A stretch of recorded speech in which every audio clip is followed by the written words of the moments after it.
Bienvenue sur Pluton Football, je suis Jason Odell et je suis accompagné de Guillaume Cotter.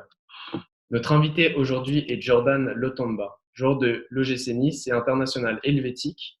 Tu as été formé à Yverdon Sport et tu as rejoint le Lausanne Sport en 2013 avant de signer pour les Young Boys en 2017, où tu as gagné 3 championnats suisses et une Coupe de Suisse. Puis c'est durant l'été 2020 que tu as signé à l'OGC Nice et que tu joues aujourd'hui en Ligue 1. Jordan, bienvenue sur Pluton Football. Bonjour, merci de m'avoir invité. Pour commencer cette discussion, j'aimerais te poser la question suivante. Comment est-ce que tu décrirais ta personnalité en 3 mots? Souriant, compétiteur et têtu. Est-ce que tu peux nous dire un petit peu plus d'où ça vient, cette description, cette mentalité? C'est que je suis toujours souriant parce que depuis que je joue au foot ou bien dans la vie de tous les jours, j'ai toujours la banane. Et compétiteur parce que quand je joue au foot, j'ai toujours envie de gagner. Que ça soit quand je joue à la cour de récré ou bien en bas de chez moi dans mon quartier, bah, je veux toujours gagner, tu vois. Et puis têtu parce que je suis à la fois comme si je veux faire mes choses à ma manière et puis à la fois aussi j'écoute pas trop les gens, je mixte un peu. Du coup, voilà mes 3 mots. Ok, super. Et puis bon, un peu pour rester aussi un peu dans le thème de la personnalité, un peu, voilà, tu as dit 3 mots pour décrire, mais est-ce que tu as 3 valeurs qui sont, ouais, donne-nous un peu les 3 valeurs les plus importantes pour toi dans la vie.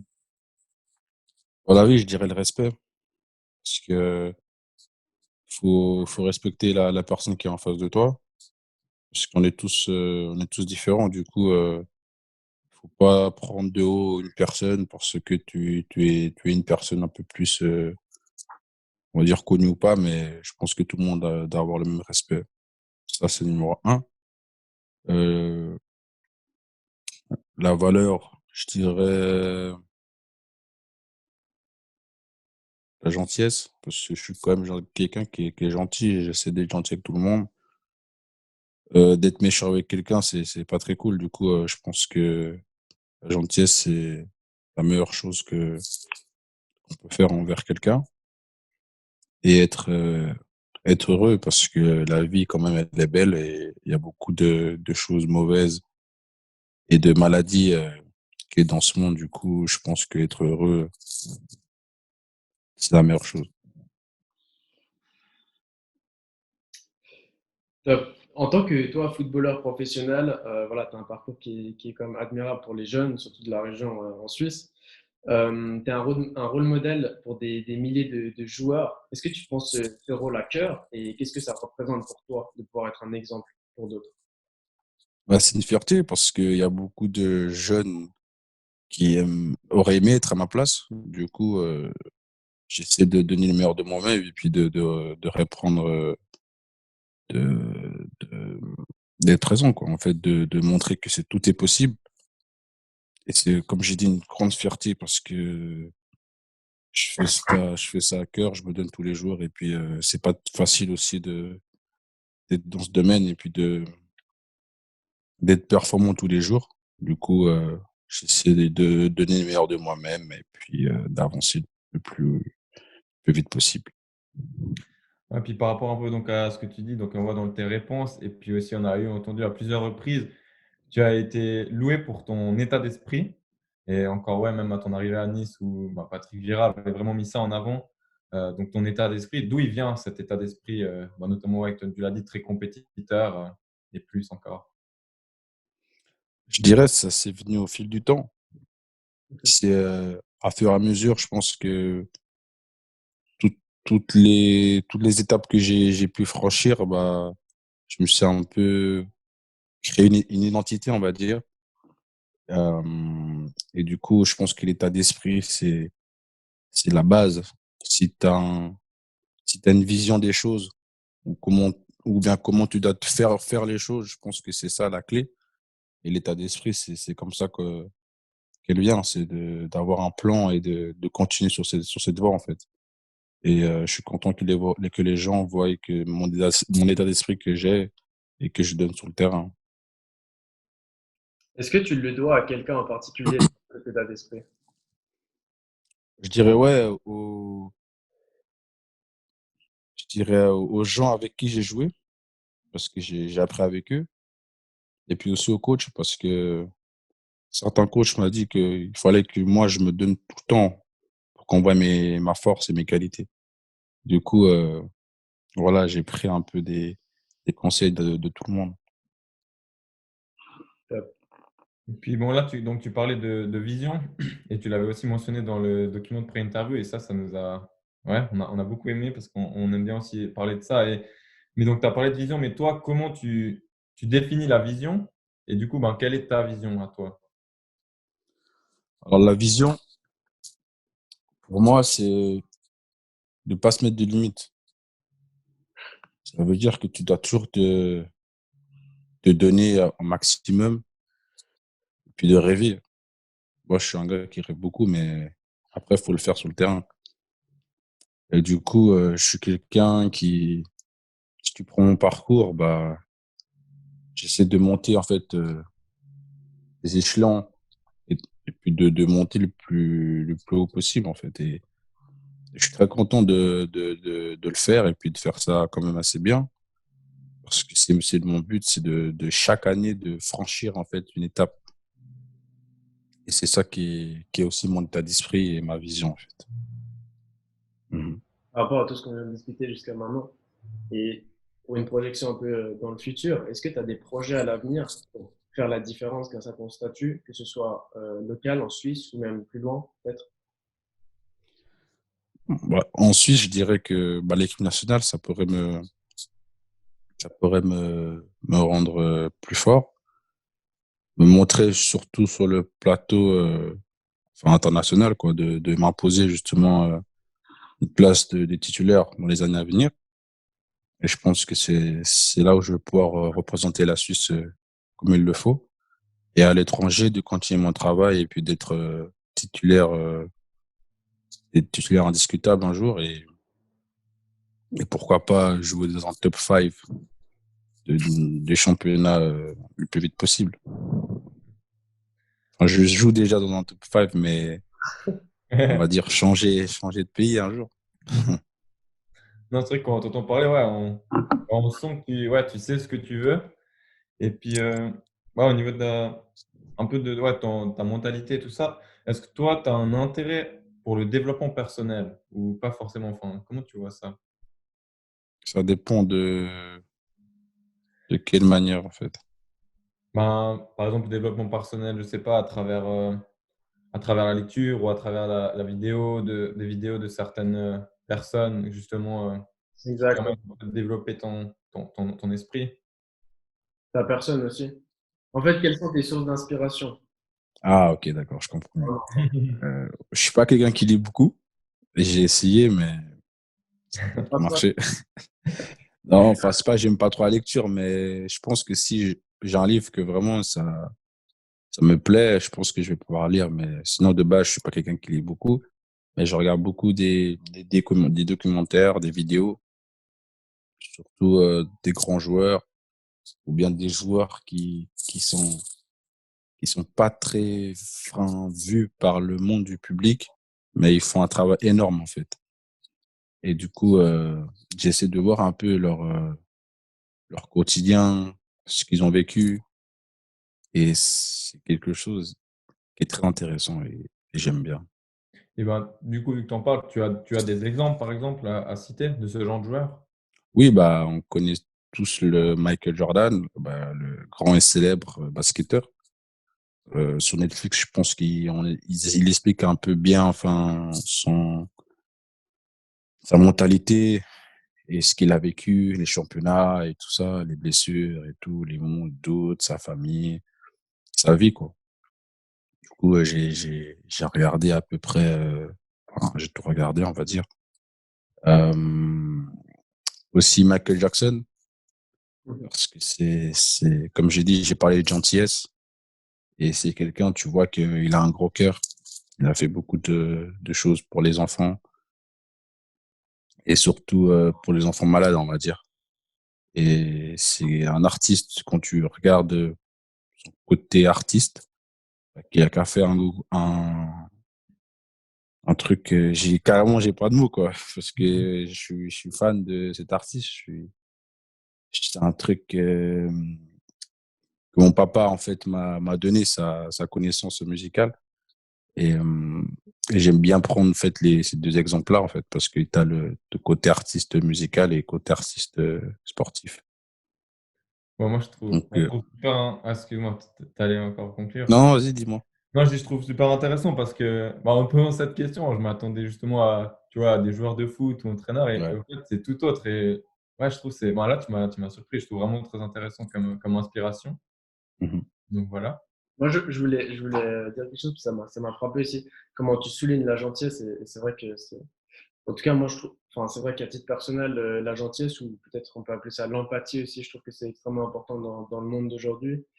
Et en grandissant, bah, c'est ce que je ressens. Donc, c'est vrai que ça me frappe en t'entendant dire ça. Et tu parles de Michael Jackson avec voilà, la différence qu'il a pu faire pour des enfants malades.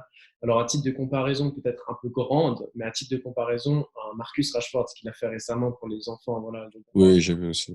de quoi manger, etc., etc. Est-ce que toi, justement, tu te sens faire quelque chose comme ça à l'avenir ou pas? Faire une différence pour des enfants malades, pour, je sais pas. Bien sûr, Est-ce que tu as déjà des projets aujourd'hui ou pas? Ou c'est un peu trop tôt? bah, c'est un peu trop tôt parce que je sais pas comment, comment ça fonctionne. Et Ouais. déjà, moi, je suis d'origine congolaise et angolais. Et du coup, bah, j'ai beaucoup de familles qui sont au pays.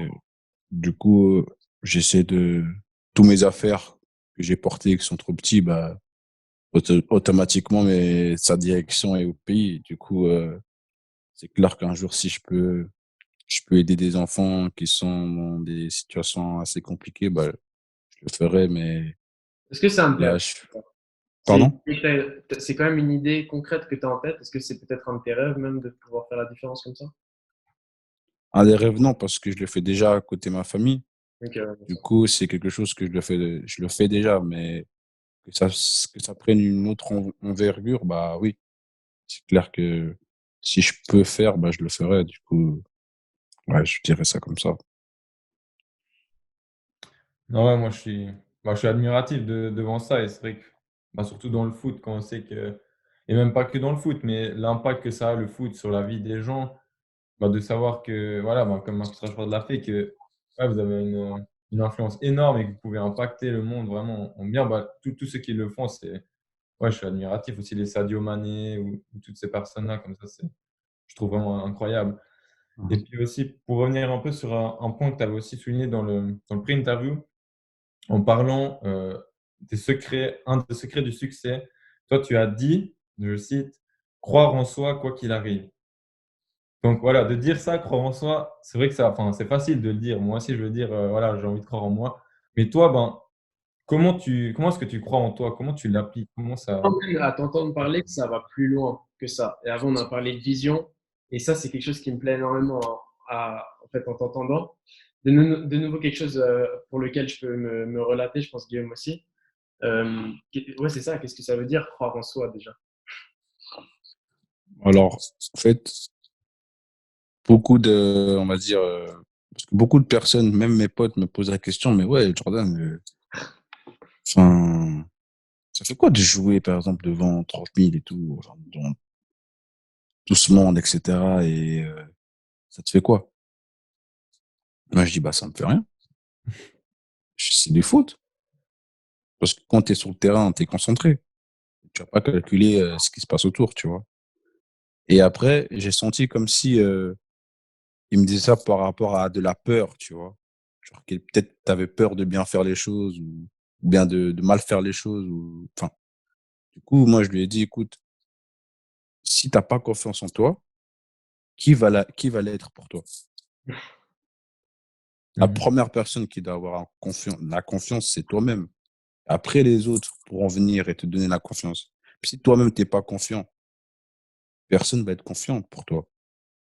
Donc moi, je pars toujours de l'optique, il faut avoir la confiance, même, je dirais pas être arrogant, mais avoir une confiance de ouf.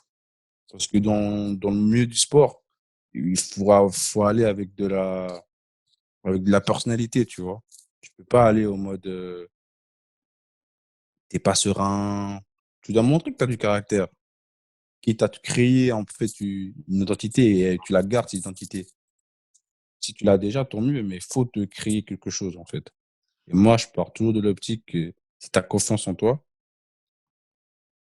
bah alors tu vas aller loin. Tu vas aller loin. En tout cas, peut-être tu peux avoir des galères, peut-être t'auras des choses où tu as des blessures, tu as des pépins, t'es pas sûr, tu vois, mais si tu lâches rien et tu as la confiance, tôt ou tard, ça va se payer. Parce que j'ai été blessé, je sais c'est quoi la blessure, en fait. Du coup, c'est pour ça que je dis qu'il faut avoir la confiance. Voilà pourquoi je dis qu'il faut avoir confiance en soi.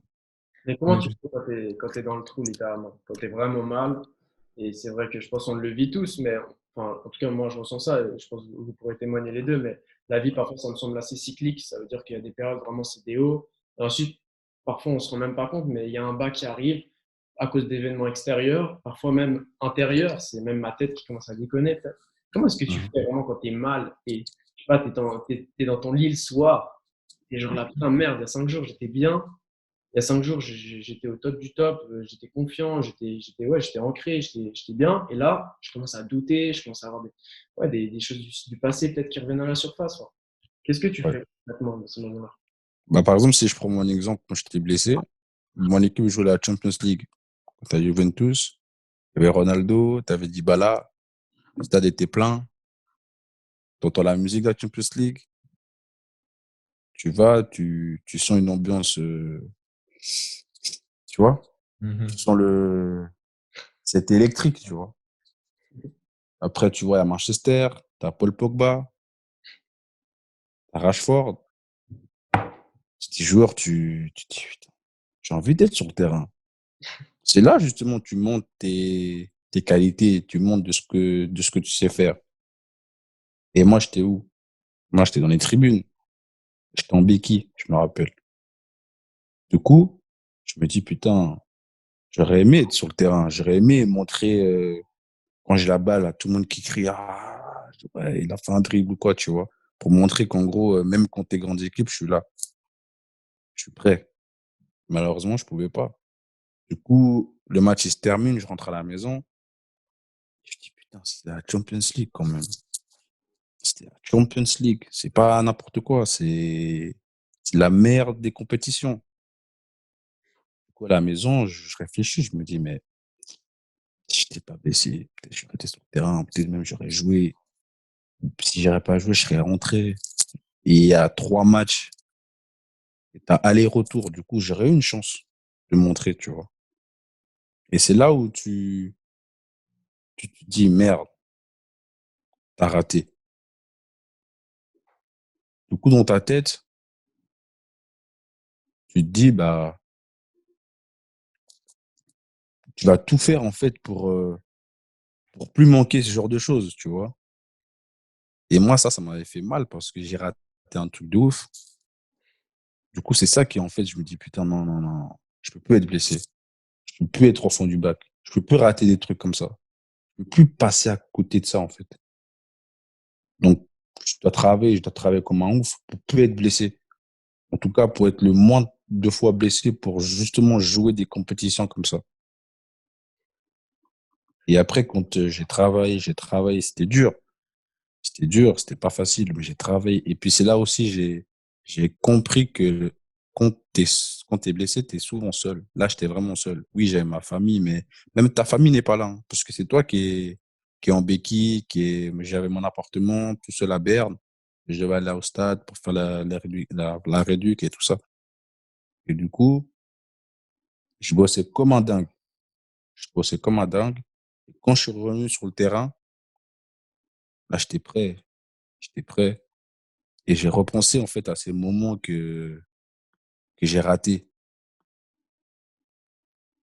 Et après, dès que j'étais au top, je me suis dit, je vais plus revenir comment j'étais avant quand j'étais blessé parce que j'ai manqué un truc de ouf. Et c'est comme ça que j'ai trouvé un équilibre et de foncer, de foncer, de foncer. Ça veut dire de penser ce que tu as. Quand tu es blessé, faut penser à un truc que tu as raté, en fait. Comme moi, si je prends mon exemple. tu le penses et tu te dis: «Ah ouais, non, non, je peux plus, je peux plus» et je continue, je continue. Donc voilà, on va dire, moi, mon ressenti, c'était ça.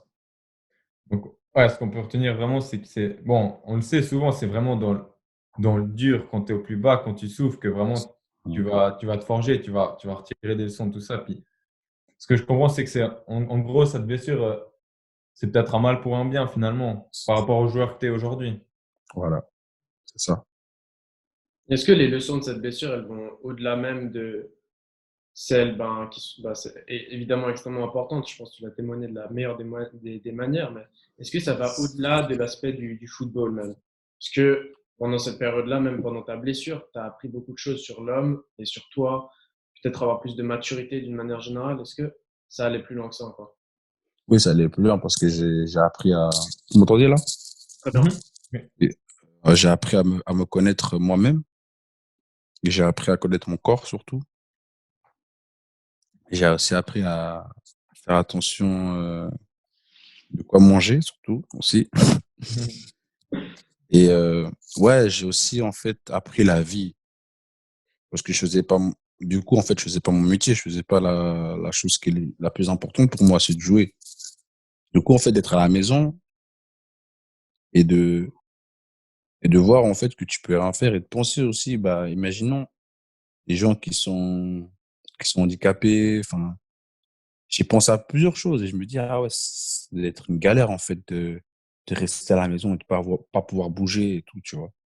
Et c'est là en fait tu réalises un peu, tu réalises de c'est quoi de marcher parce que moi je pouvais pas marcher pendant un moment. En tout cas, c'était difficile, j'avais les béquilles, ça fait mal, aux mains. Donc du coup, en fait, tu te dis: «Ouais, c'est rien que de marcher en fait, c'est une chance de ouf, d'être en bonne santé». Et d'être en bonne santé, c'est là aussi j'ai compris c'est quoi être en bonne santé. Du coup, si je fais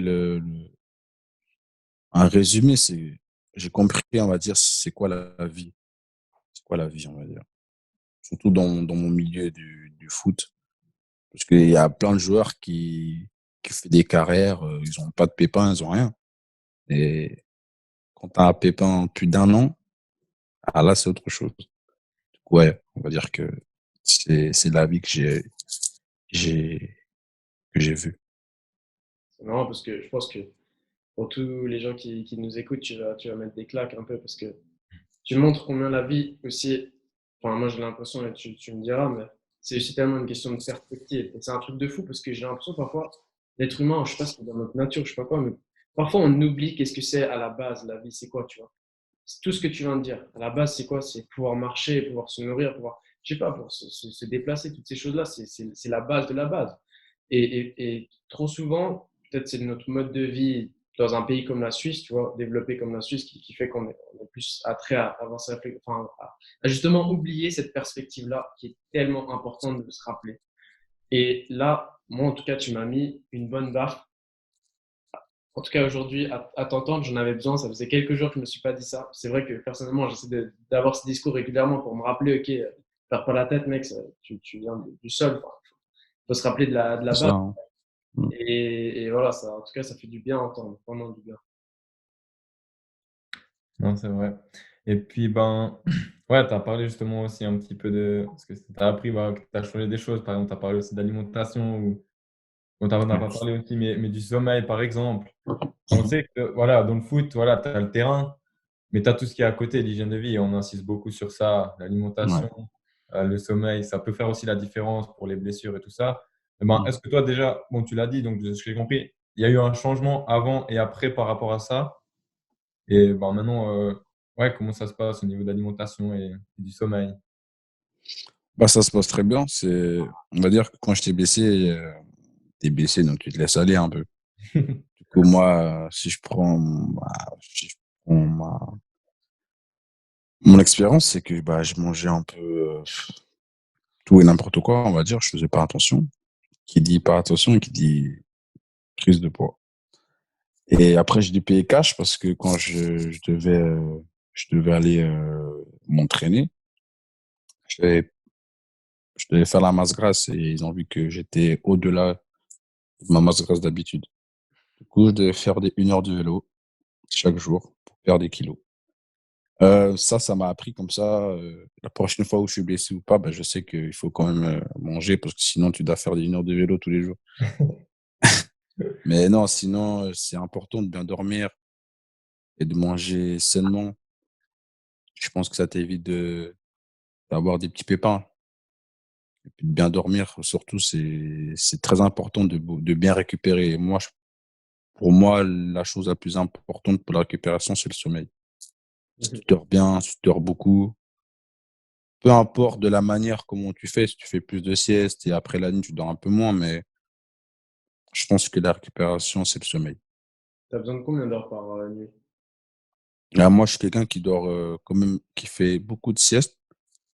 Du coup, je fais des siestes, ça dépend à quelle heure je termine l'entraînement. Si j'ai un entraînement à 17 heures, bah, je vais pas faire de sieste. Sinon, je vais pas dormir la nuit. Mais si je fais un entraînement le matin et j'ai l'après-midi libre, on va dire, je fais une sieste d'une heure, on va dire. Ok. Et après, la nuit, je vais dormir vers minuit par là. Minuit, je pose mon téléphone et j'essaie de m'endormir. Du coup, Tu te lèves, voilà un peu ma routine. Pardon? tu te lèves vers quelle heure le matin? Je me lève très tard, je me lève à 8 heures. Ok. Je me lève à 8 heures et j'ai le petit déjeuner à 8h30. De, de 8h30 à 9h. Du coup, le temps que j'ai au stade, je pars à 8h15, 20. J'arrive à 8h30 et je déjeune. OK, justement, donc comme tu viens de dire, donc de ce que j'ai compris, là-bas, parce que j'allais te demander justement au niveau de l'alimentation, si tu avais un nutritionniste ou quelque chose, mais là-bas, vous mangez donc tous ensemble? Ou bien est-ce que toi aussi tu dois te faire à manger ou? Non, on mange tous ensemble. Matin, midi, on mange ensemble. Du coup, tu manges juste le soir chez toi. OK. Est-ce que ça t'est, avant on parlait de sommeil, mais est-ce que t'as déjà rencontré des problèmes de sommeil ou pour toi c'est pas trop un problème? Oui, des fois avant les matchs Ok. et après les matchs. Bah, en fait, avant les matchs, faut pas me demander pourquoi, mais je sais pas, des fois, tu penses à ce que tu vas faire, ou tu penses comment ça va se dérouler. T'es un peu pensif. Du coup, malheureusement, dès que tu es pensif, bah, tu dors pas. Tu dors pas. En tout cas, tu as de la peine à dormir. En tout Mmh. cas, moi, ça m'est arrivé. Puis après les matchs, surtout quand tu as fait un match de ouf, tu as fait un match extraordinaire, on va dire, bah, de te détendre, enfin de calmer tes émotions, c'est très difficile, hein. Du coup, tu as de la peine un peu, on va dire, à dormir. Donc là, c'est un peu les deux sentiments que j'ai ressentis et qui a été difficile pour dormir. Mais sinon, j'ai pas de trouble de sommeil.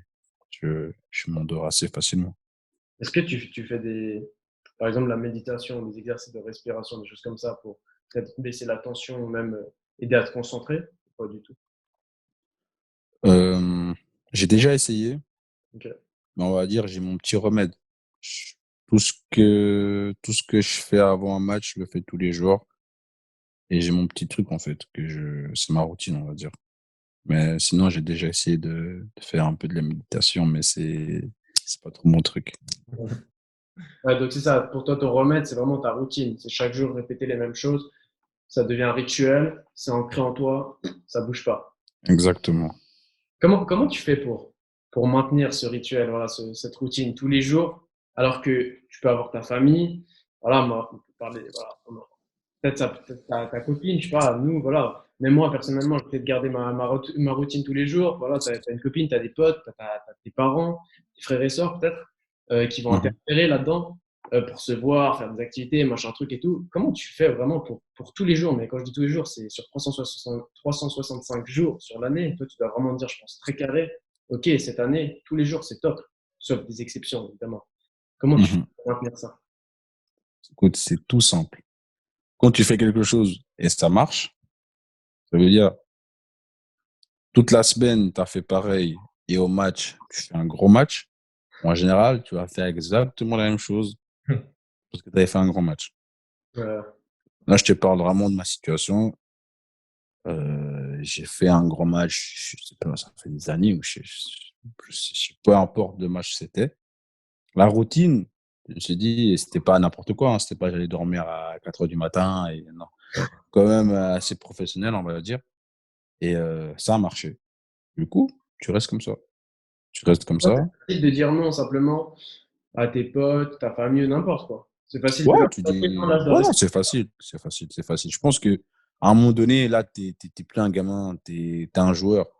Tu peux plus, si tu dis, ouais, viens, on va boire un verre, ou alors on joue demain à 13h et puis tu veux aller boire un verre à 22h. Ah non, tu restes à la C'est maison. facile que ton entourage il t'accepte comme ça ou pas?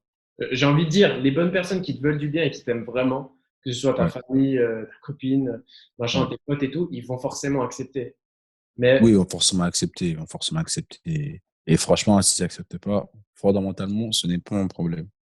Moi, je sais où je vais aller. Je sais où je vais aller. Et si t'es pas content, bah, frérot, c'est pas trop mon problème. Même si t'es mon frère. Et je pense qu'il faut être carré. Il faut être carré avec tes amis. S'ils sont pas contents de certaines choses, mon gars, tu peux pas, on va dire, attendre sur lui. Parce que c'est toi qui souffre sur le terrain. C'est toi après qui dois assumer le lendemain, tu vois. Donc, même après, si tu te fâches avec lui, tu fais ton match, après tu reviens vers lui, tu lui dis, frérot, c'est parce que je devais être prêt pour ce match-là, je devais faire ci, faire ça. Il va comprendre. Il va comprendre. Mais faut pas te griller, je dirais. Faut pas te griller. Sois concentré, en fait. Sois concentré. Et comme je t'ai dit avant, c'était à l'ancienne. Je pense qu'à l'ancienne, tu sais, quand t'as 16 ans, 15 ans, là, tu peux être un peu influencé ou quoi, mais après, à partir d'un moment, il faut que tu sois carré et puis il faut que tu penses à toi. Ouais, ouais, pour revenir là-dessus, c'est vrai que bon, on parle souvent justement attention aux mauvaises fréquentations, à ceux qui vont un peu te sortir du bon chemin, mais alors c'est pas facile, mais j'ai aussi l'impression que finalement, ça dépend que de toi, enfin, ça dépend de soi-même en vrai. Si quelqu'un te dit, viens, on va boire un verre, c'est pas grave, ça va rien te faire. Ben, si toi, tu sais que c'est pas bien pour toi, eh ben, tu vas pas le faire, même si ça plaît pas aux autres. Et ça, ouais, je trouve que c'est assez important, enfin, comme tu l'as souligné. Mhm. Justement, pour rebondir un peu là-dessus, au niveau des, ouais, au niveau un peu des sacrifices que ça demande, ben, ça, c'est des, on va dire des sortes de sacrifices, oui et non, ça dépend comment tu vois la chose. Mais toi, est-ce que tu as eu, bah, comment tu as vécu tous ces sacrifices à faire, par rapport au foot depuis, bah, depuis tout jeune jusqu'à aujourd'hui? Bah, il y a des trucs où c'est compliqué, tu vois. Parce que je me rappelle, euh, j'avais mon ami, il fêtait son anniversaire, et il y avait tout le monde qui allait. Tout le monde, tout le monde, tout le monde. Et c'était mon pote, c'était mon frérot. Et je pouvais pas aller, en fait. Parce que j'avais match après le lendemain. Du coup, en gros, je peux pas aller à l'anniversaire si j'ai match le lendemain. Enfin, t'es fou. Mmh. Faut assumer après. Et du coup, en fait, ça, c'était il y a longtemps. Enfin, j'avais quel âge? J'étais déjà que la première, je jouais à Lausanne, j'avais 16 ans. C'est là où ça m'a piqué, on va dire. Et j'ai fait le bon choix, je suis pas allé. Je suis allé faire mon match. Et c'était la première situation où, on va dire, c'était un sacrifice. Tout bête, hein, mais c'était un sacrifice. Et depuis ce jour-là, j'ai toujours fait ça. Ça veut dire, je mets toujours enfin mon côté en premier que les autres. Au début, ça te fait un peu mal, ça te fait mal, pas mal, mais ça te fait un petit coup au moral. Mais en vrai de vrai, c'était quoi en fin de compte? C'était une fête. Tu peux aller à plusieurs fêtes après, c'est rien. Mais voilà, c'était juste ça. Après, maintenant, je sais gérer, c'est pas un souci. On va dire, c'était le seul exemple qui me venait en tête. Pour toi, ça réside sur quoi de faire les meilleurs choix sur le terrain? J'ai envie de dire sur le terrain, mais aussi en dehors du terrain. Sur le terrain, je veux dire choisir les bons clubs pour ta progression au bon moment de ta carrière. Je pense que c'est la question que tout le monde s'arrache quand tu es dans le football. Mais aussi en dehors du terrain, assurer, bon, on en a parlé un peu, assurer que ton mode de vie il fonctionne bien, savoir que tu te remettes en question quand ça va pas, des choses comme ça, et aussi ton entourage, que ton entourage soit le plus sain possible, le moins toxique possible, évidemment. Comment est-ce que tu fais ces meilleurs choix, justement?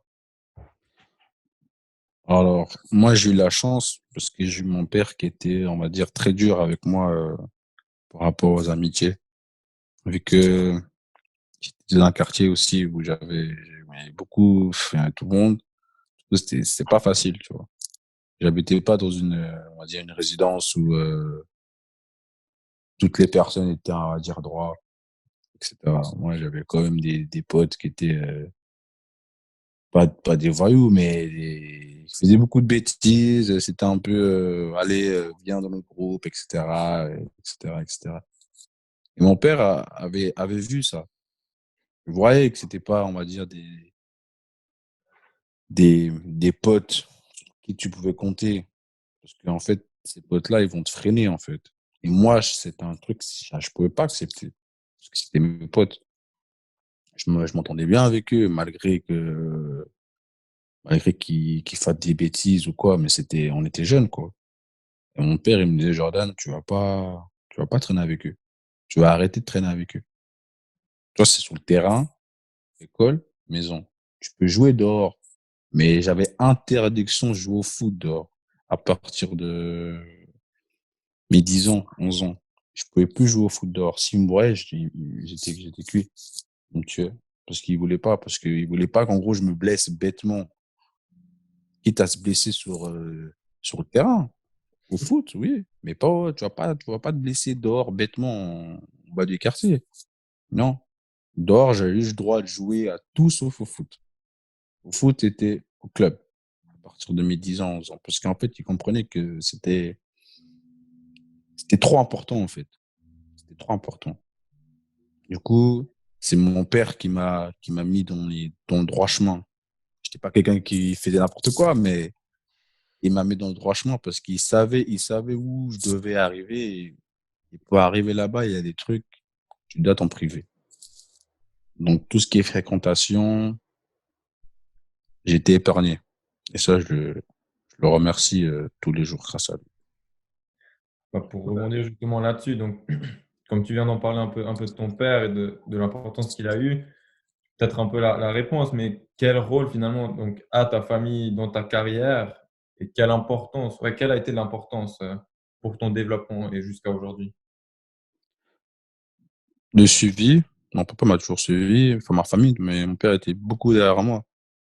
Du coup, j'avais tout pour bien faire. Je pouvais pas, en fait, j'ai pas à me plaindre, en fait. J'ai ma famille qui me suivait, mon père qui était là tous les matchs où j'allais. Je m'entraînais bien. En fait, j'avais une vie très saine, en fait. C'était bien. Quand j'y pense, en fait, dis-toi, j'en perds mes mots parce que franchement, c'était droit. C'était droit. C'était carré. Je savais où j'allais. Et ouais, j'ai pas trop de mots à dire, en fait. Mhm. Est-ce que ça, tu Ouais. penses, tes entraîneurs, voilà, tous les entraîneurs que tu as pu rencontrer, les gens voilà, impliqués dans le football, qui t'ont entouré en club et même en dehors de club, qui fait qu'aujourd'hui tu es là où tu es, est-ce qu'ils ont beaucoup ressenti ça? Tu penses que ça leur a beaucoup plu et c'est aussi pour ça que c'est pas un hasard. Tu es là où tu es. Oui, oui, bien sûr. Toutes les personnes, tous mes coachs ou quoi, ils vont dire, ah ouais, Pierre Jordan. Ah ouais, tous mes coachs, enfin, ils le savent. Tous les clubs que j'ai pu faire, même à IB, hein, même quand j'étais blessé, mon père, il venait voir les matchs dans les loges, alors que j'étais même pas là. J'étais à la rééducation, je crois, en Belgique. Mon père, il était au stade. Et après, le coach m'avait dit, ouais, mais il était là, ton père, alors que t'étais même pas là. J'ai fait, bah ouais. Il veut voir le match, il voulait que je le prive. En fait, dans le sens que, oui, tout le monde sent que mon père, je pense qu'il a joué un bon rôle. Et puis, je pense que ouais, c'est pas un hasard. C'est pas un hasard parce que je pense que je le mérite. Et j'ai tout fait en sorte pour arriver à là. Pour revenir avant à ce que tu as dit avec ton papa, ça Ouais. m'intéressait de te poser la question quand tu étais jeune et tu as été confronté à ce nom et certainement une frustration. Comment est-ce que tu l'as vécu? Est-ce que ça a été un problème pour toi pendant longtemps ou bien au contraire, tu as vite compris, très jeune, que c'était ça qu'il fallait faire et qu'il avait raison? Ah, c'était un problème quand même pendant longtemps, hein, je vais pas vous le cacher, hein. Parce que quand t'es petit, tu veux t'amuser. Oui, tu veux faire des bêtises. Oui, tu veux. Si on te dit non, tu vas le faire quand même. Tu vois? Et le fait qu'ils me disent justement non, bah, je dis, mais je comprenais pas en fait pourquoi. Je comprenais pas.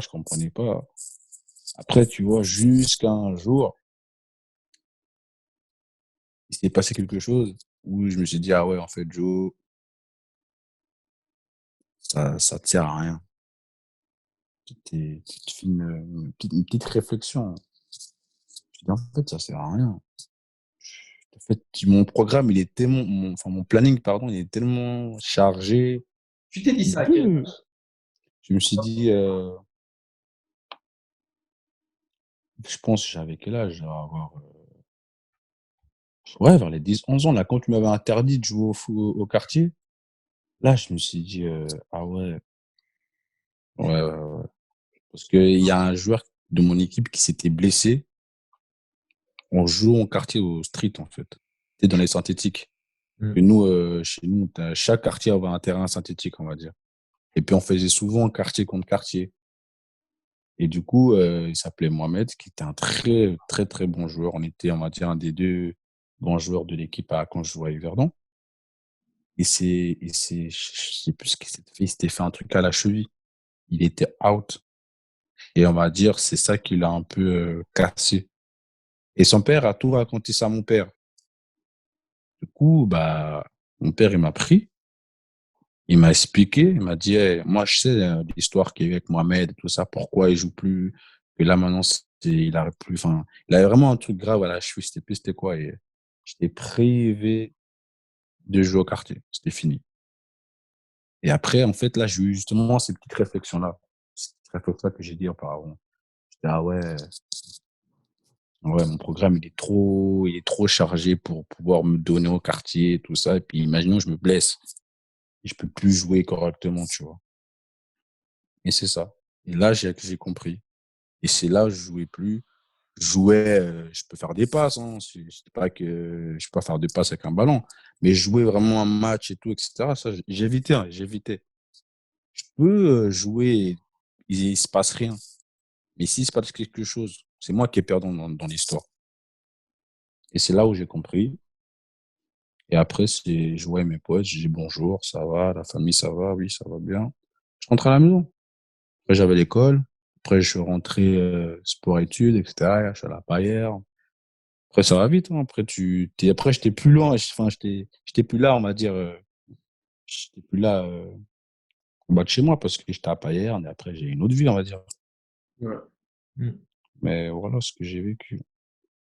Non, c'est vrai que je trouve, bah, ouais, comme on l'a compris, la famille a eu un rôle très important, bah, notamment ton père. Mm. Et puis, bah, du coup, c'est vrai que le rôle des parents et bah, là, ton père était très présent, donc là, en l'occurrence, c'est positif. Mais moi, bah, j'en connais certains où vraiment les parents, je trouve, je veux dire, même quand les enfants, ils ont 6 7 8 9 ans, ils sont présents tout le temps et puis j'ai l'impression que ça peut aussi être néfaste dans le sens où ils mettent tellement une pression à l'enfant.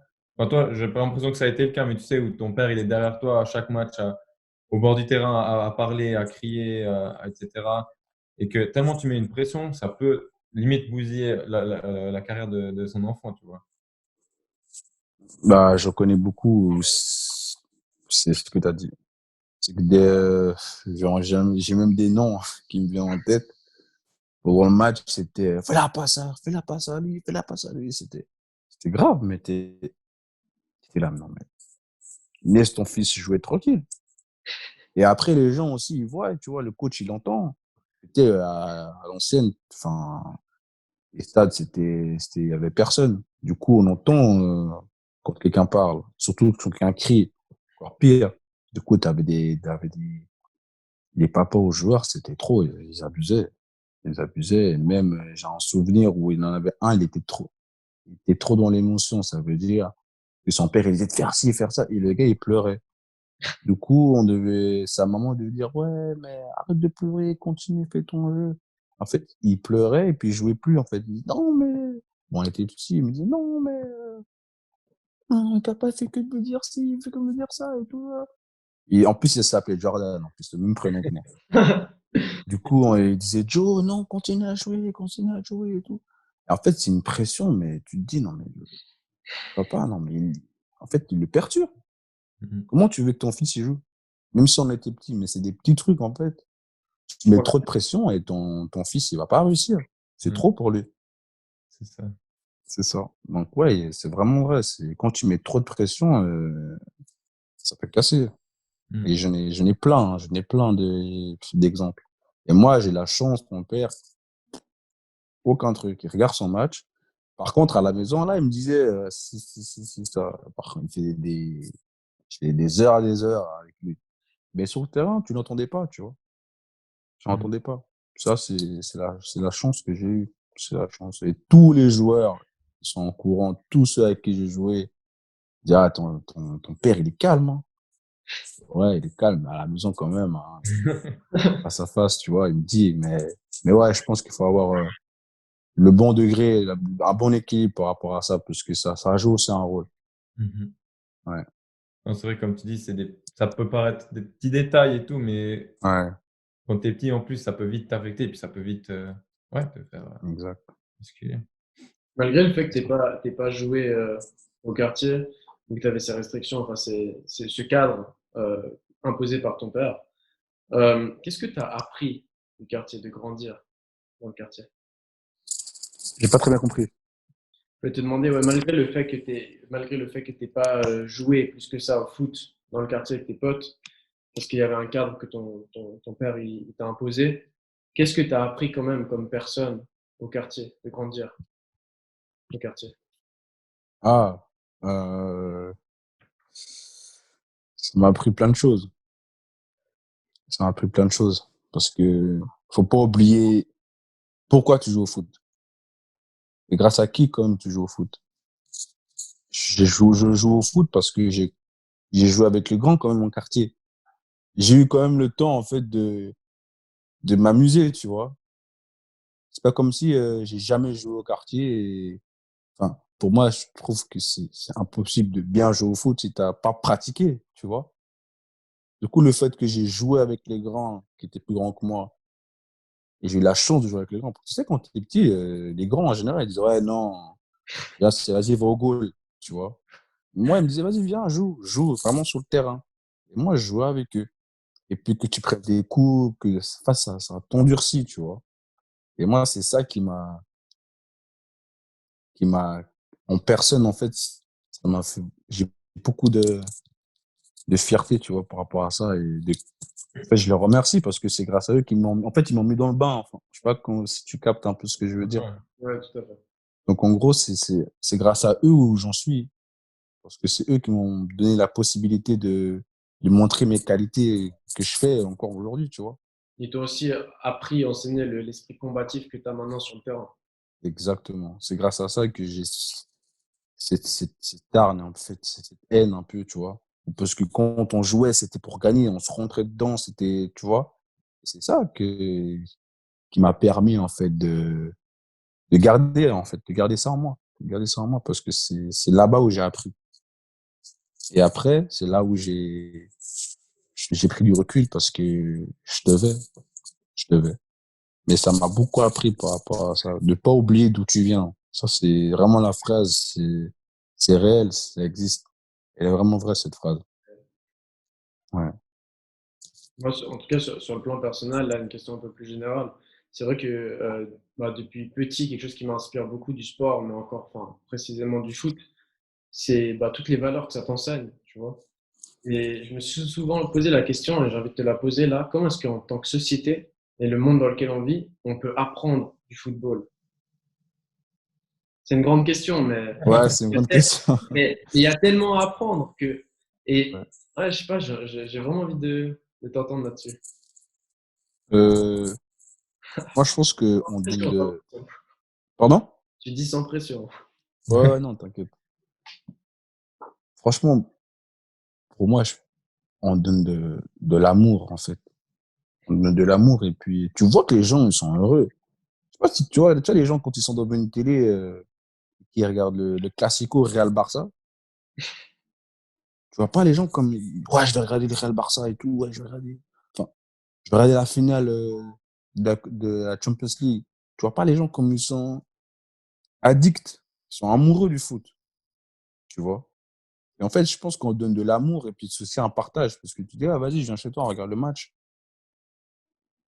De moi, je sens qu'on donne de l'amour. Les gens, ils aiment regarder le football parce que c'est un sport, en tout cas en Europe, c'est numéro un. Je dirais le partage et l'amour, en 2 mots. Tu partages quelque chose, tu vas aller voir quelque chose avec quelqu'un, un événement, dans les stades, c'est rempli, tu peux même aller voir en live. Donc c'est quelque chose aussi qui réunit, enfin, tu vois? Mmh. Donc je dirais ça, je dirais ça. C'est pour ça que quand je vois un petit, j'essaie tu sais, de le montrer, toujours une bonne image. Parce que moi, quand j'étais petit, je voyais les grands, par exemple, Biscotte, quand j'étais petit, je voyais vraiment, c'était, on va dire, la star d'Yverdon.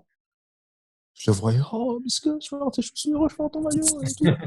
Et le fait qu'il ait été gentil avec moi, bah, ça montre une bonne image d'un footballeur, tu vois?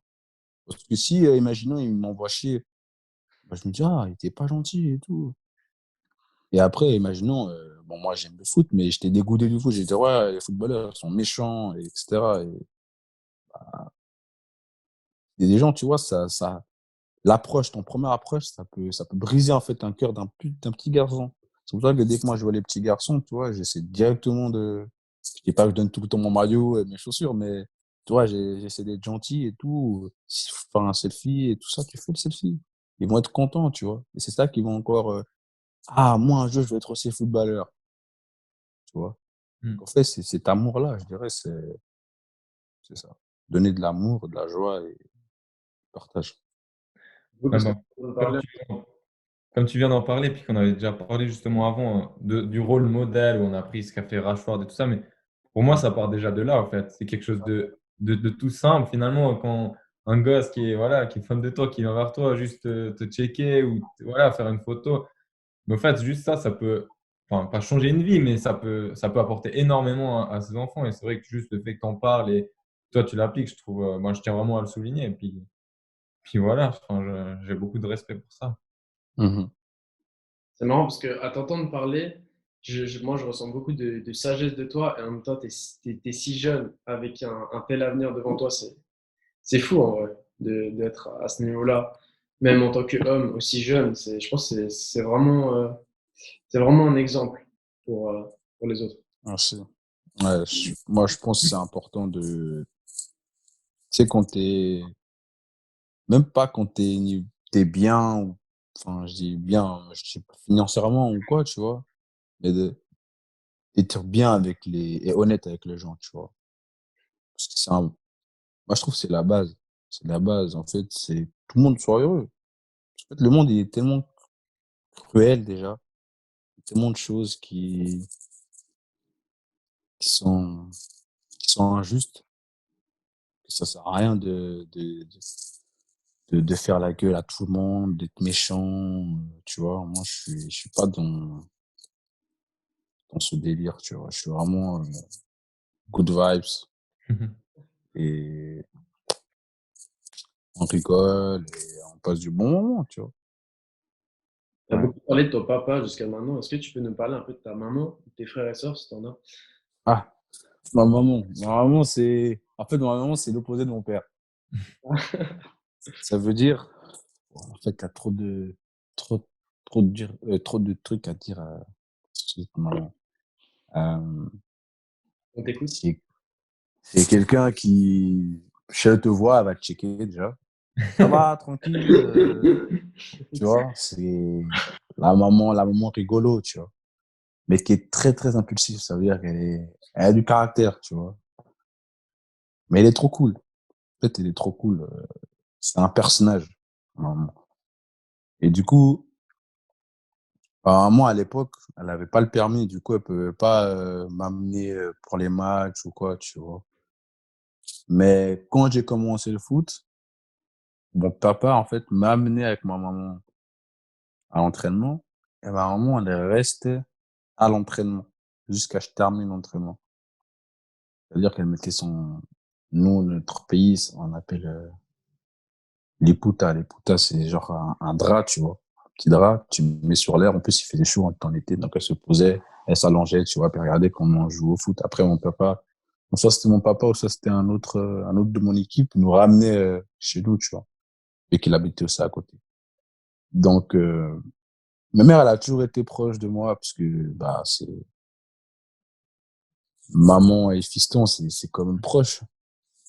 Mais elle a toujours été proche de moi et loin de moi. Enfin, proche du cœur, on va dire, tu vois. C'est pour ça que Pourquoi loin de toi? loin de moi, parce que comme j'ai dit, elle était pas tout le temps là quand je devais faire le match ou quoi, parce qu'elle avait pas le permis. Du coup, c'était plus mon père qui était présent, tu vois. C'est pour ça que je dis qu'elle est proche de moi, mais elle est un peu loin de moi. Mais loin, c'est même pas 10 kilomètres, hein. Mais ouais, je disais par rapport au match ou comme ça, les matchs, même quand je jouais en Suisse alémanique, bah, c'est mon père qui venait, tu vois. C'était pas forcément elle, parce que aussi, elle, ma maman, elle travaillait infirmière, peut-être le week-end, au CHU. Donc, c'était quand même un planning assez compliqué pour elle pour venir me voir.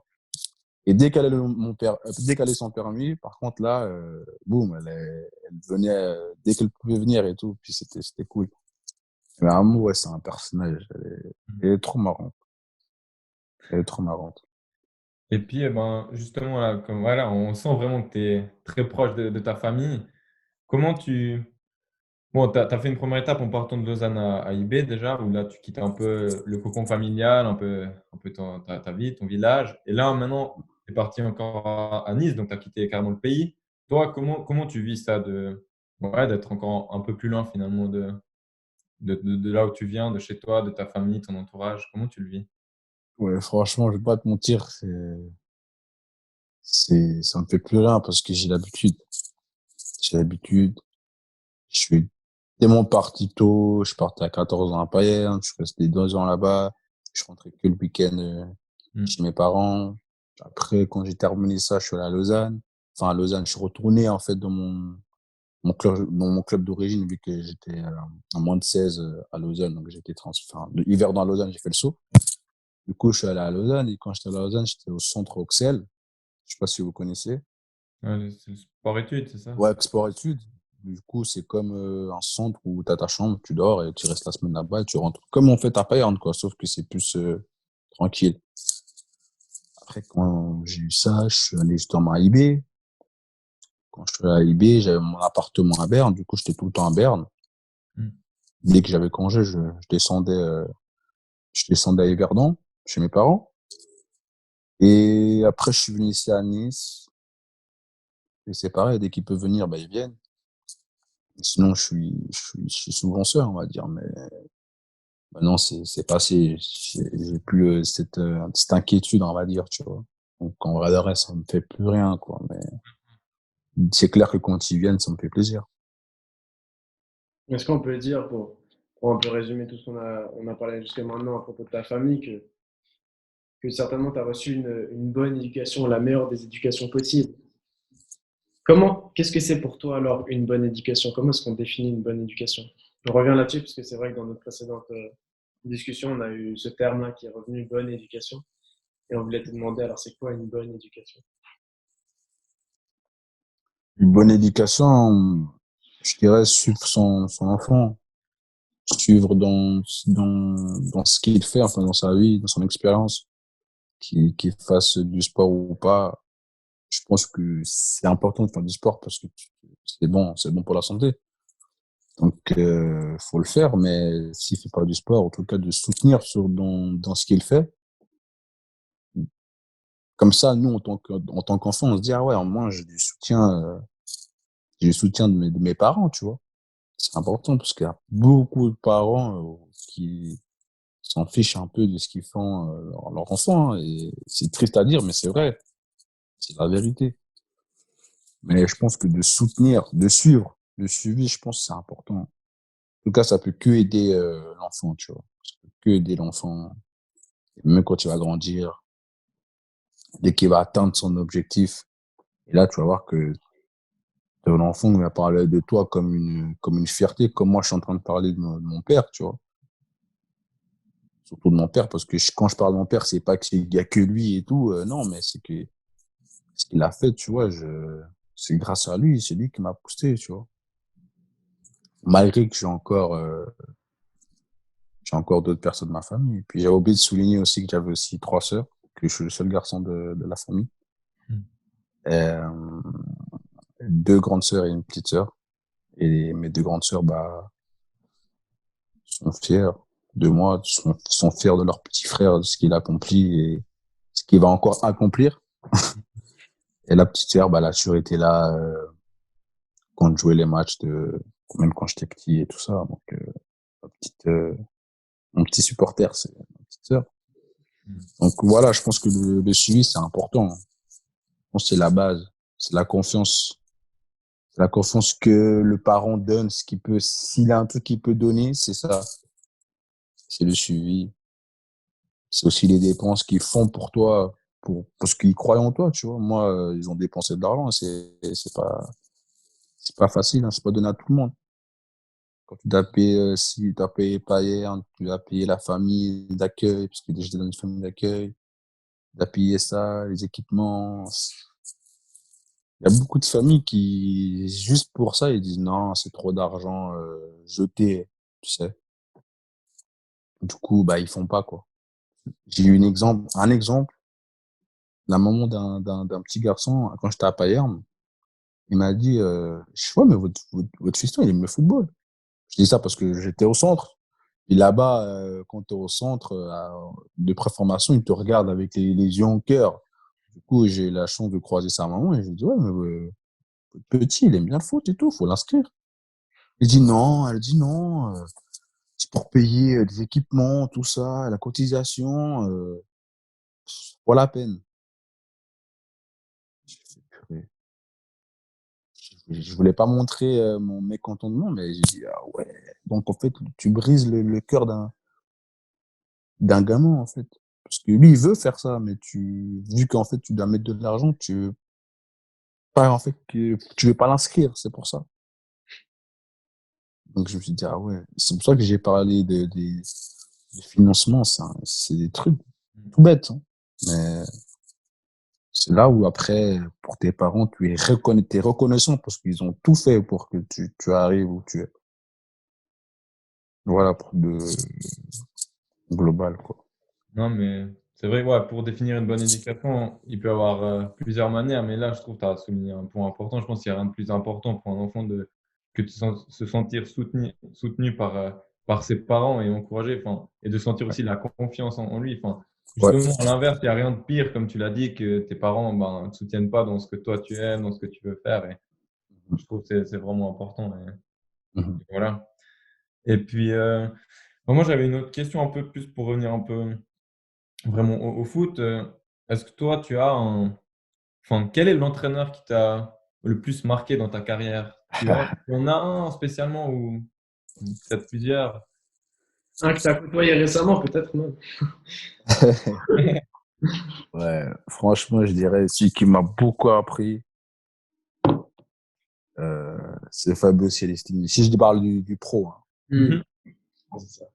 Dès que je suis arrivé en pro, c'est Fabio Celestini. Franchement, il m'a beaucoup appris. On saignait le foot, en fait. Vraiment, pour dire la vérité, il y a beaucoup de choses où j'ignorais parce que moi, je jouais mieux de terrain avant. Et celui qui m'a mis, on va dire, sur les côtés latérales, bien cinquième, il y a beaucoup de choses que j'ignorais, que je savais pas, enfin, que je savais même pas. Et il m'a vraiment expliqué le foot. Et si j'ai bien un coach qui m'a mis en avant et qui m'a enseigné, enfin, quoi faire ou expliquer dans des situations, tu sais, c'est pas sur le terrain où tu sais pas quoi faire ou je sais pas quoi, bah, lui, il m'a dit de faire. Il m'a dit: «Oh, tu peux faire ci, tu peux faire ça. Quand tu vois que c'est un peu compliqué, tu fais ça et ça passe». Enfin, il m'a enseigné le foot, quoi. Et franchement, je dirais Fabio Celestini, ouais. Ouais, c'est marrant, c'est un nom qui a été mentionné aussi Mmh. par Jérémy Maneur. Ah ouais? Mmh.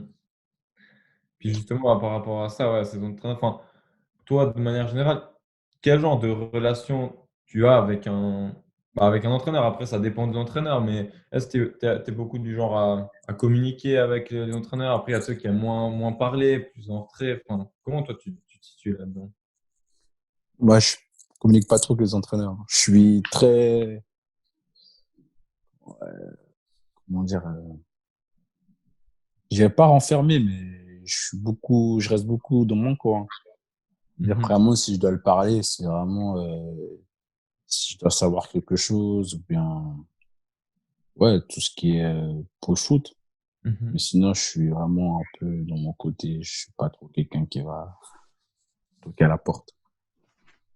Parce que justement, ouais, à ce propos, on avait vu justement dans c'était un article, je crois, du Le Temps ou je sais plus, où il y D'accord. avait eu un moment où tu avais parlé justement de Patrick Vieira.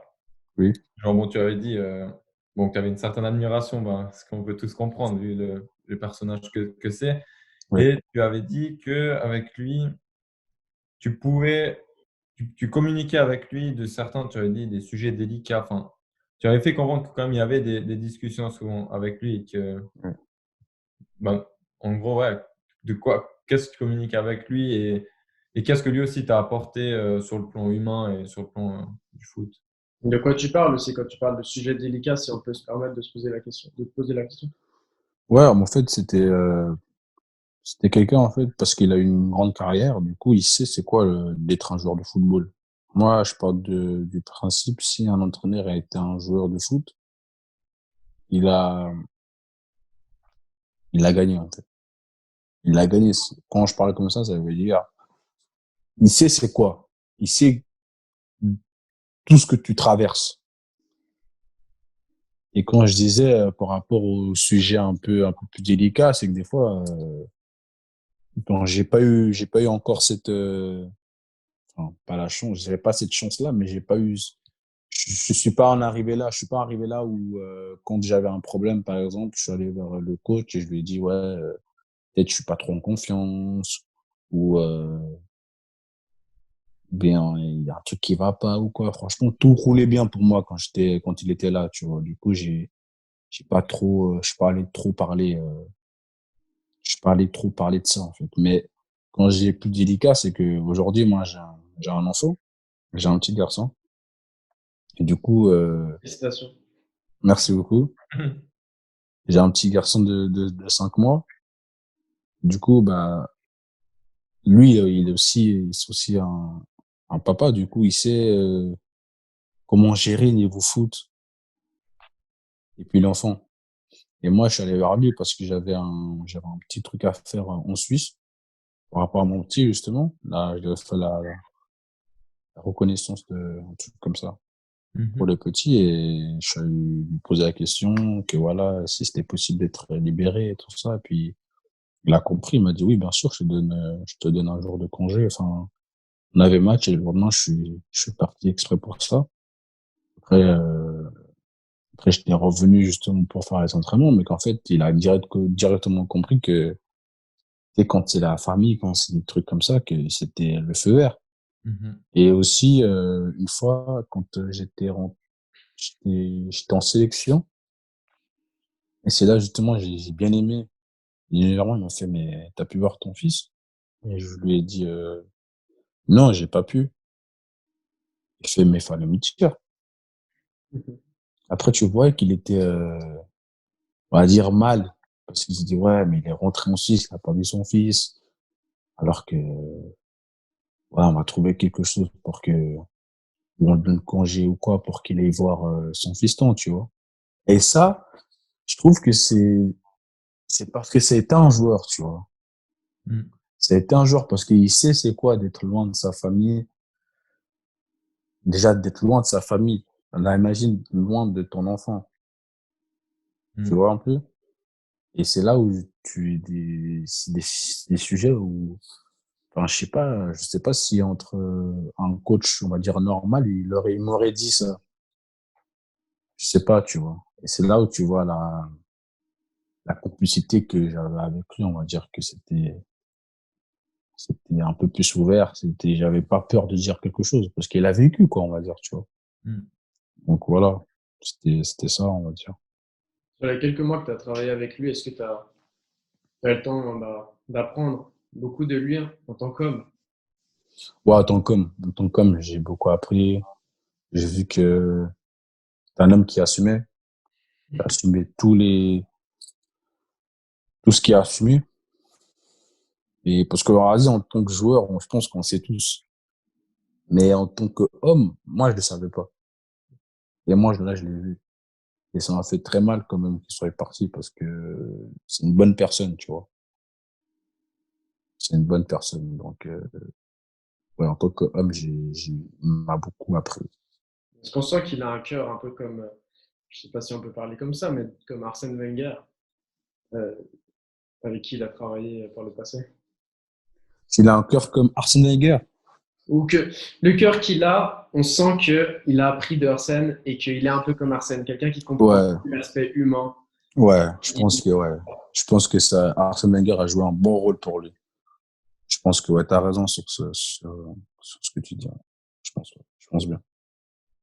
Ouais, un autre sujet, 2-3 questions que je voulais te poser, vu que j'avais vu justement sur les réseaux que tu avais fait justement le service militaire. Ouais. Et je voulais savoir justement, déjà, comment ça se passe déjà au niveau. Déjà, comment tu l'as vécu toi, comment ça s'est déroulé, puis comment ça se passe pour les sportifs d'élite, vu que j'imagine que c'est pas obligatoire ou enfin, c'était un choix de ta part, ou enfin, comment ça s'est passé un petit peu tout ça? Alors, ouais, c'était une expérience extraordinaire, spéciale. Franchement, c'était un truc de fou. Ouais, c'était d'abord mon choix. C'était soit je faisais, soit je le faisais pas. Et j'ai décidé de le faire parce que ça m'a beaucoup appris, hein. Franchement, c'est un tournement, enfin, dans ma vie où j'étais pas prêt à ça. C'est vraiment un truc qui a rien à voir. T'apprends. Tu peux que apprendre, en fait. Et quand j'ai fait ça, j'ai eu la chance d'avoir aussi deux footballeurs que je connaissais, qui sont avec moi en équipe nationale. Du coup, c'était un peu plus simple pour moi, tu vois, parce qu'on était que trois footeux, mais tu avais plusieurs sportifs. Tu avais ceux qui faisaient du vélo, VTT, tu avais des judokas, euh, ceux qui faisaient du kayak, hein, enfin, plein de sports que j'ignorais même. En fait, le fait de parler avec eux, en fait, d'échanger, de savoir aussi comment sont leurs pensées, tu vois. J'ai trouvé que c'était génial. C'était drôle. Franchement, je me suis beaucoup amusé. Mais c'était aussi strict. C'était pas facile, hein. Pas vous cacher, Mmh. mais c'est une expérience incroyable. Incroyable. Est-ce que ça a eu un impact même sur toi en tant que sportif et le haut niveau, là où tu joues aujourd'hui, là où tu en es aujourd'hui, ça t'a apporté quelque chose sur ce point de vue-là, le service militaire? Ouais, ça m'a apporté quelque chose. Ouais. En fait, j'ai eu comme une autre identité qui s'est formée, en fait. Il y a beaucoup de choses que j'ignorais et j'ai vraiment appris. Vraiment, c'est la vérité. J'ai vraiment appris. Qu'est-ce que tu as appris? En fait, j'ai appris plein de choses. Déjà, j'ai appris à me lever à 5 heures du matin. J'ai appris à être précis, à être précis sur plein de choses. Que l'heure, c'était important. Je sais que l'heure, c'est important, mais là, c'est différent. C'est la ponctualité, c'est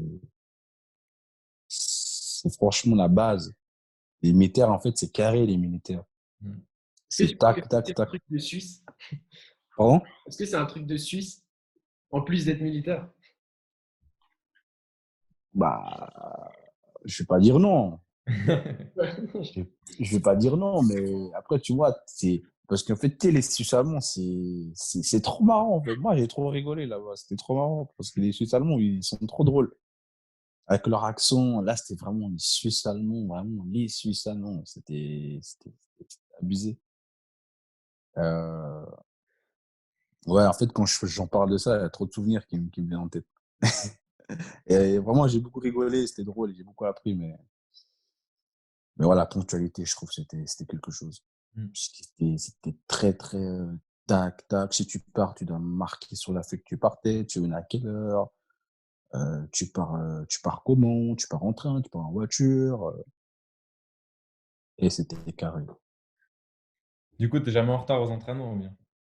Ouais, franchement, grâce à ça, je suis plus trop en retard, hein, je vais pas vous cacher, hein. Ah, c'est bien, c'est bien. Puis moi, juste enfin, pour comprendre un peu plus le fonctionnement, mais ça, c'est des programmes adaptés justement pour les pros. Mais est-ce qu'en parallèle, tu pouvais quand même continuer à jouer au foot ou là, tu as vraiment fait une coupure vraiment que service militaire? En fait, j'ai fait une coupure de c'était combien de temps? 2 semaines, j'étais à la caserne, vraiment, non-stop. Hem, Après moi, c'était différent parce que moi, j'avais la coupe d'Europe. Du coup, j'avais le droit de partir la veille, enfin, j'allais à Berne. Comme ça, je prends l'avion avec l'équipe pour jouer le match. Après, dès que je finis le match, je reviens à la caserne. Et j'étais le seul qui avait ce privilège-là. Mais sinon, on avait 2 semaines de caserne où, tu vas, le dimanche à vendredi, tu t'entraînes pas avec l'équipe, tu es là-bas 24 heures sur 24 et ça pendant 2 semaines. Mmh, OK. Dès que c'était fini, les 2 semaines-là, là, tu allais, à Macolin, où là, c'était vraiment tranquille, c'était easy. C'était, déjà, tu étais pas en habit de militaire qui pèse, 40 tonnes. Tu es en training, le truc de Macolin, c'était vraiment tranquille. Tu avais juste l'appel le matin quand tu déjeunais et après tu attendais ton heure d'entraînement. Et nous, c'était le préparateur physique de l'équipe nationale A qui venait tous les après-midi nous faire, un entraînement exprès pour nous, les 3 footeux. Et dès que tu avais fini ton entraînement, tu retournais, dans ta chambre et tu t'attendais jusqu'au lendemain. Et ça, on faisait ça de lundi à mercredi. Et après, on pouvait rentrer en club et là, tu t'entraînais jusqu'à dimanche ou enfin, si tu as un match le week-end et après tu retournes lundi à Macolin. Et ça veut dire que tu as 2 semaines de caserne obligatoires et à partir des 2 semaines-là, tu es tranquille. Tu rates juste 3 fois l'entraînement, on va dire après. OK. Pour revenir un C'était peu comme ça. sur ta carrière sur le foot, Oui. ça va un peu avec le côté où tu as dit tu as plein de souvenirs et plein de choses marrantes qui te reviennent à l'esprit. Est-ce que tu peux nous raconter une anecdote marrante, peut-être la plus marrante que tu as en souvenir de ta carrière? Dans le foot. Ouais, Mmh. Oula. Euh, prends ton temps. ouais, je vais réfléchir un peu quand même. Je vais essayer de trouver la meilleure.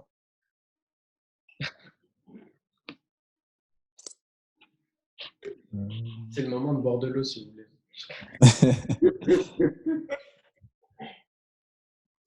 Allez, je vais parler je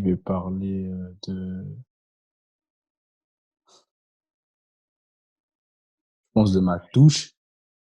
J'ai fait une touche. Vraiment, c'était trop marrant.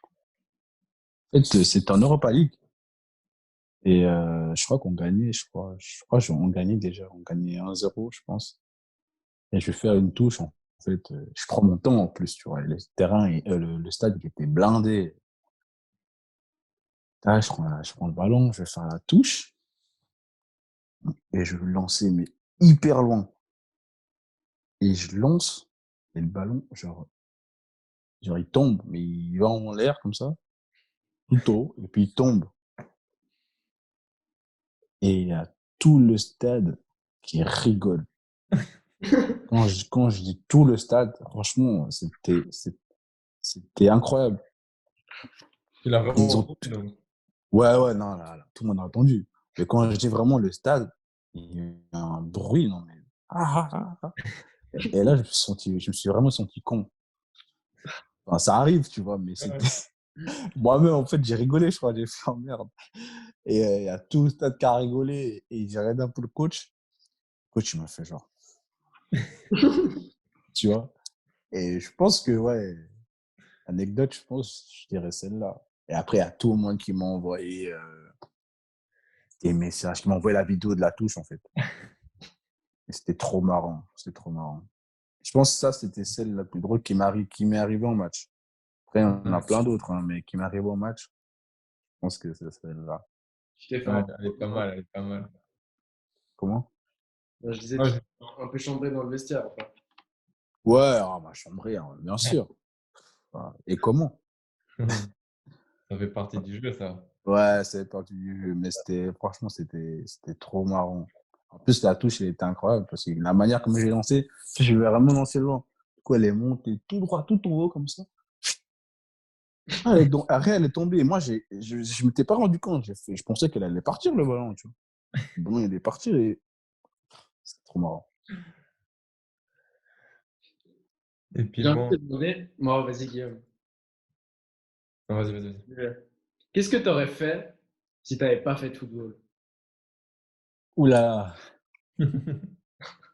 Ah, le football. Franchement, le football, je suis d'accord au football, hein. Mais qu'est-ce que j'aurais fait? T'avais peut-être pas d'autres plans, hein. Ouais, j'avais pas d'autres plans, mais je suis quand même quelqu'un qui met les arrières quand même Ouais, la sécurité.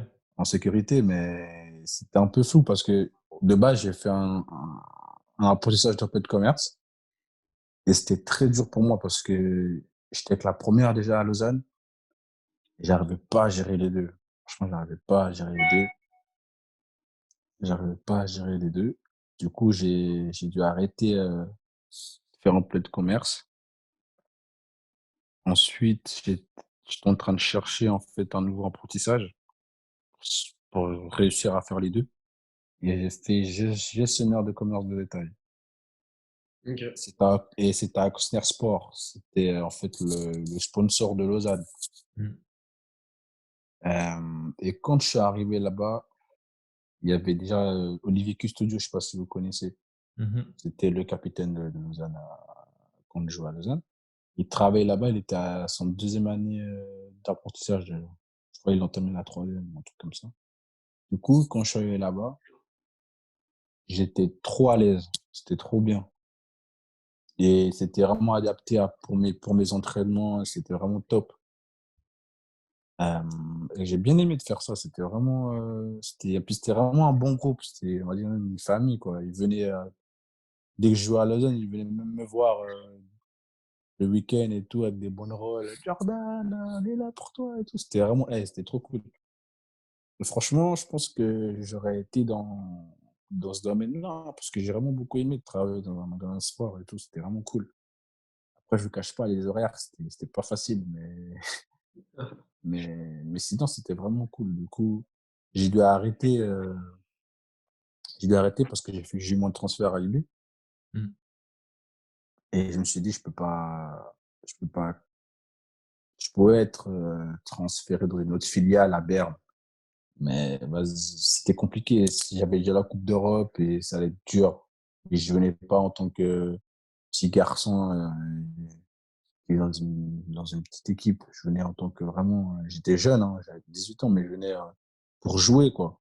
Mm. Du coup, moi, je voulais avoir mes chances de jouer directement. Donc, je pouvais pas, on va dire, me permettre d'avoir un apprentissage et tout. Et puis, en plus, c'était le Suisse allemand, c'est encore compliqué. C'est pas facile. Du coup, voilà. Mais je pense que j'aurais été gestionnaire de commerce.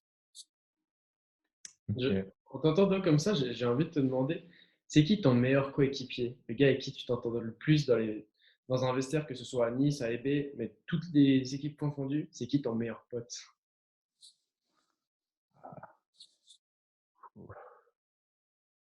Que j'ai joué avec, alors. Ouais, Mm. un gars avec qui tu as partagé le vestiaire. J'en ai tellement. Bah alors, donne-en plusieurs si tu veux. Ah, bah alors, à IB, déjà, quand j'étais à Lausanne, c'était Elton Montero. Elton Montero, c'est comme mon grand frère. C'est lui qui m'a fasciné sportivement, surtout, parce qu'il était un très bon joueur. Et celui qui aussi, surtout, il m'a donné beaucoup de confiance parce que lui, il jouait derrière moi, il jouait défenseur. Moi, j'étais à droite. Et à chaque match, il me poussait, tu étais le meilleur, vas-y, va l'affronter un contre un et tout. Et il a joué beaucoup un rôle à Lausanne pour moi. Donc, je dirais à Lausanne, ouais, c'était lui. Et après, on disait Kerry, ça a toujours été mon pote depuis tout petit. Mais ouais, elle était montée en disait Kerry. Et à IB, ah là, il y en a, hein.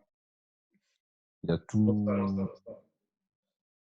monde presque. Il y a Kevin Dembabou, il y a Ulysse Garcia, Nicolas Ngamaleu, euh, il y avait Sekou Sanogo. En fait, tous les Africains, on va dire, hein, on va dire Ouais. comme ça. Mais il y avait une ambiance, c'était incroyable, c'était incroyable. En fait, je pense que c'est ça qui faisait notre force parce que tu avais les Africains et tu avais les Suisses allemands et ça faisait en fait un mixte. Moi-même, je sais même pas c'était quoi, mais ça faisait une force incroyable. C'était une force incroyable. On s'entendait comme si on avait tous la même maman. C'était incroyable. Et C'est beau ce que tu as dit. Ouais, ouais, c'est une c'était famille. c'était une famille. Comme on dit, IB Family, c'était incroyable. J'ai passé 3 années vraiment là-bas à rigoler, des bons moments, des mauvais moments, mais c'était waouh, c'était waouh. Du coup, ouais, tous les Africains, on va dire, parce qu'on était très proches, on faisait beaucoup d'activités, on allait au cinéma, on allait chez l'autre, on faisait des soirées chez le coéquipier, on rigolait, en restaurant, toujours devais payer parce qu'ils voulaient que je paye. Ah, Ouais. c'était marrant. Mais je dirais ouais, tous les Africains, hein. Mais si je dois choisir un seul, allez, je vais essayer de trouver. Hmm,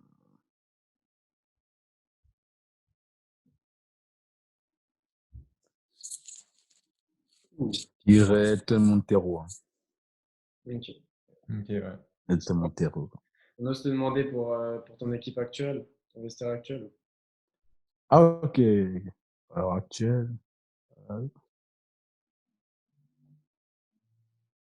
Tu peux Je utiliser un dirais Andy Pelmar. Je suis proche de lui quand même. Andy Pelmar. stylé. Mm. Ouais, on se ressemble hein, dans le fond. Ouais,